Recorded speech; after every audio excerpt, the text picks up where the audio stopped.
We have seen the stats. So, why youth? Why are we unique? Youth are these people who are a homogeneous chunk of people who have a like-minded attitude, but they are unique. One day I may stand at this gossip store and have a burger, and the next day I may stand at this Janka Bagar and have this small vada pav at 10 rupees. That's how we are. We are unique when we have our own thought process. But what brings us to it is, we don't wake up every day having a brand in our mind. We buy stuff because we need to tell stories through them. That's what companies have to come up with.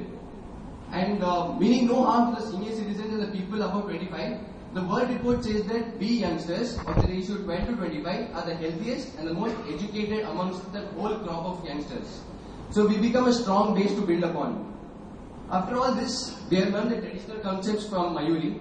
Let's look at the 4 P's of youth marketing.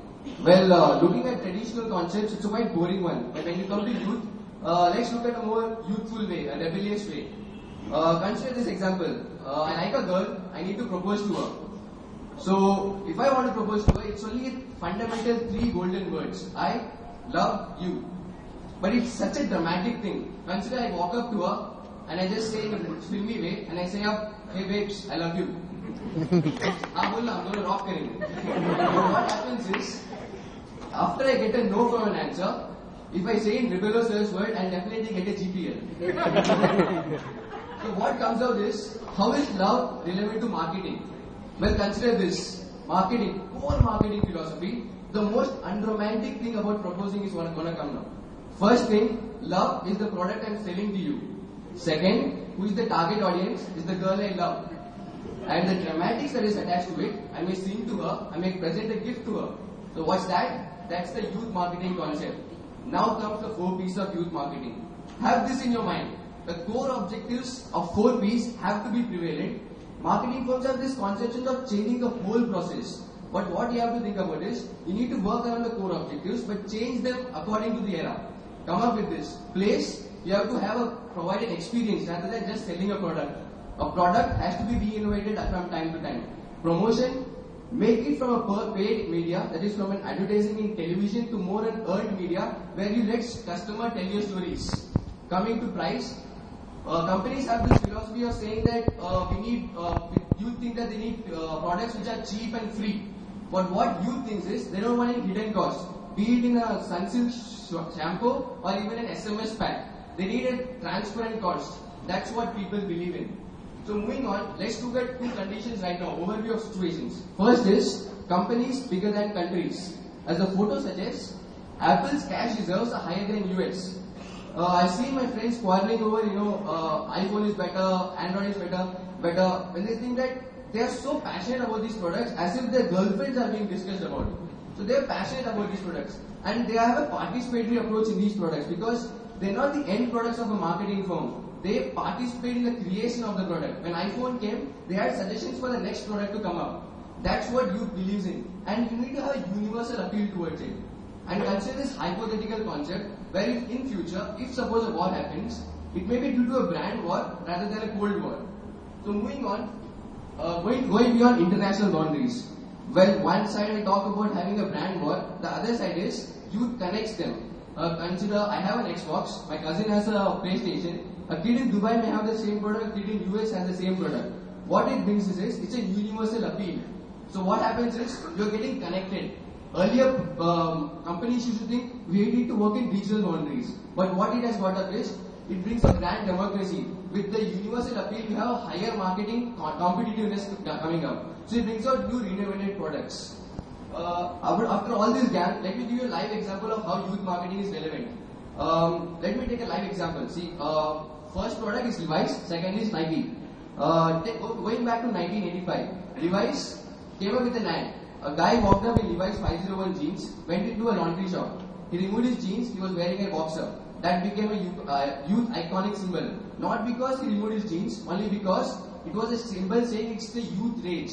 That year, Levi's became the #1 company in the world. It got the 50% of the whole market share for jeans. Cut to swing today, Levi's is 7th in the jeans line. Why? Because it did not reinvent itself in its own youth iconic way. Consider parallel scenario, Nike. Nike was first then, it's first now. Because it worked with the tagline saying just do it. It did not work just in the laboratories. It had a street smart idea, that is, provide products with a more customer insights. That is, consider the product which you are talking about, Nike Plus.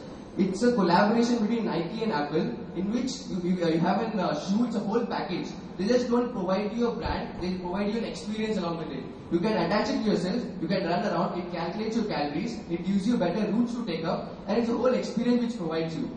So when you take up the youth marketing, there are two news attached to it. One is a good news, the second is a bad news.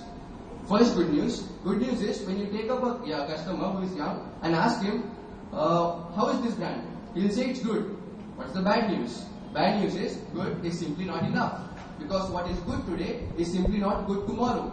That's how you have to be. Companies have to reinvent themselves from today to tomorrow. That's how they have to be one step ahead. Now I've given you all the concepts behind why youth is relevant. My friend Prathamesh will tell you about the youth strategies.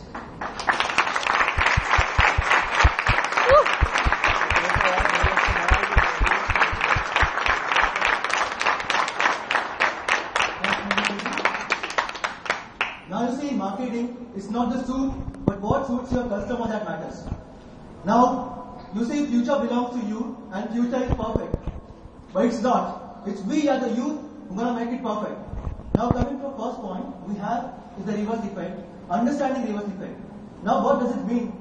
You see, there was this time where parents used to take all the decision, what's going to buy their house, be it car, bikes, electronics, FMCG, retail, everything. And then there's students this time where youth have become so educated, so knowledgeable, it's like this whole Wikipedia is fitted inside our brain. Now what happens here is, today you just don't buy a product. You do thorough research, like if you have to buy a TV, you will make sure if it's got how many HDMI port it's got, if it's a full HD, and you see what's happening here, the decision making power, which was before done by their parents, now shifted towards youth. You remember the soap Shikakai. Now the Shikakai has been shifted to a fancy brands like Dow, Sunsilk and Pantene. And now then there's other different sector also. Now I'm sure some of you after passing out from here will be assisting your parents to invest their money in gold, equities and mutual funds. You'll be the one who will take all the financial decisions which were previously taken by your parents. You see what's happening here? Gradually this decision-making process has been shifting from your parents to a youth today. And marketers in future will have to unlock their potential. Next point we have here is changing attitude. I won't explain this part in detail. I just wanted to relate our suit-dropping antiques to a BlackBerry. You see that brand which always believed that BlackBerry phone belongs to a class who travels in a business class, do this number crunching task and sits in a cubicle. And then, moving the BlackBerry shifted a strategy from being a business centric to a youth oriented, the results were so outstanding that actually surprised BlackBerry too. You see what happened here? They had this better product. What they didn't have was a firm attitude. When the attitude was changed, the results were outstanding. So all it takes in the future to not to have just a better technology or a product, but change in your attitude according to market behaves. Next point we have here is social media marketing, the buzzword of today's marketing, I guess. If Facebook was ever to be a country, it would have been the 8th most populated one. Wow, interesting. See, you can see large number of customers at a single place. What kind of potential it holds for a marketer? Huge, right? Now, we'll take this fictitious scenario. If Axe deodorant for men had to advertise their products on a Facebook profile, what will they do? As any marketing manager or a guy would say, my target audience are under 25 men, so let's just put their internet banner ads onto their profiles. Bingo, that's right. But is it? Now you see, ask yourself, men, boys, that we actually spend that much time on our own profile? No, we don't. You know, we men only spend 5% of our time checking our own profile, and remaining 95% do checking what our female friends do. Like she's just been to Goa, oh like it. Oh, she's got a new job, like it. You see what happened? You had this you had this social media market, you had this medium like Facebook, you had this good product, you had your target audience, but what you couldn't do is to effectively make a use of it. So in future, it's not only just target audience or segmentation will matter, but thorough research and understanding how your target audience behaves, that will be the major factor. Now next point we have here is societal marketing. Societal marketing is don't just focus on a consumer short-term needs, but focus on a long-term society's welfare.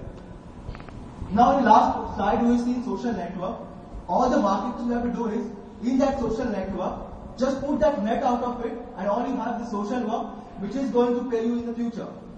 Societal marketing is where you have to include the youth who belong to the bottom of the pyramid, educate them, empower them, and make them aware of your products.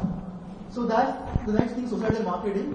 Last part, the concluding part, which is green marketing, the future of marketing. As my friend Maria explained you about the green products, in future companies will have to come up with ecological products, eco-friendly products like hybrid cars or a product we have seen earlier.